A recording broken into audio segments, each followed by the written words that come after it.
Sir Gerald Kaufman.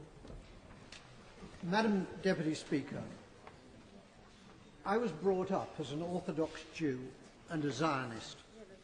On a shelf in our kitchen was a tin box of the Jewish National Fund, into which we put coins to help the pioneers building a Jewish presence in Palestine. I first went to Israel in 1961, and I've been there since more times than I can count. I had family in Israel, and I have friends in Israel. One of them fought in the wars of 1956, 1967 and 1973, and was wounded in two of them.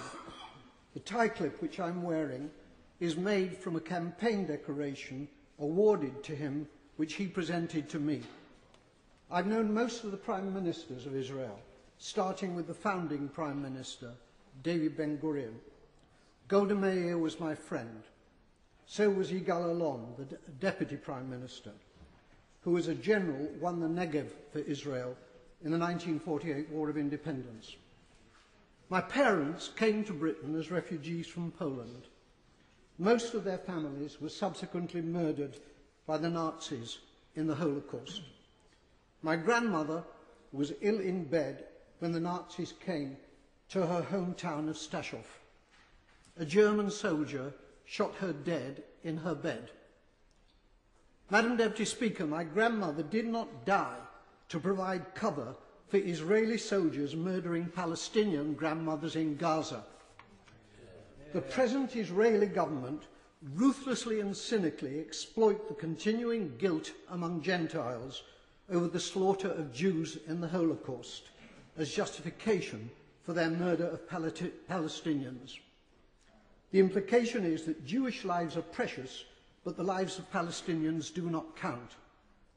On Sky News a few days ago, the spokeswoman for the Israeli army, Major Leibovich, was asked about the Israeli killing of, at that time, 800 Palestinians.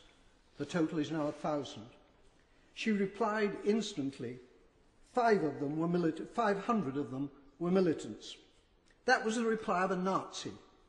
I suppose the Jews fighting for their lives in the Warsaw Ghetto could have been dismissed as militants.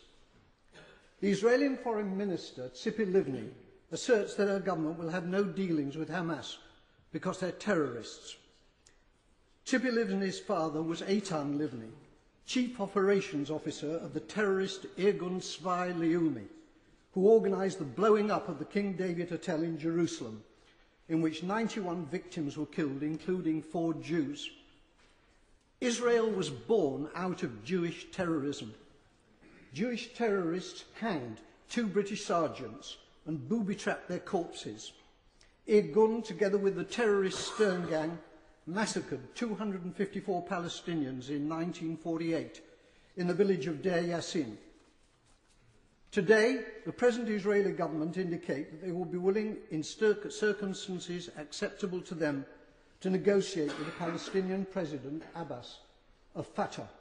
It's too late for that, Madam Deputy Speaker. They could have negotiated with Fatah's previous leader, Yasser Arafat, who was a friend of mine. Instead, they besieged him in a bunker in Ramallah, where I visited him. It's because of the failings of Fatah since Arafat's death that Hamas won the election, the Palestinian election in 2006. Hamas is a deeply nasty organisation, but it was democratically elected, and it is the only game in town. The boycotting of Hamas, including by our own government, has been a culpable error from which dreadful consequences have followed. The great Israeli Foreign Minister Abba Eban, with whom I campaigned for peace on many platforms, said, "You make peace by talking to your enemies." However many Palestinians the Israelis murder in Gaza, they cannot solve this existential problem by military means.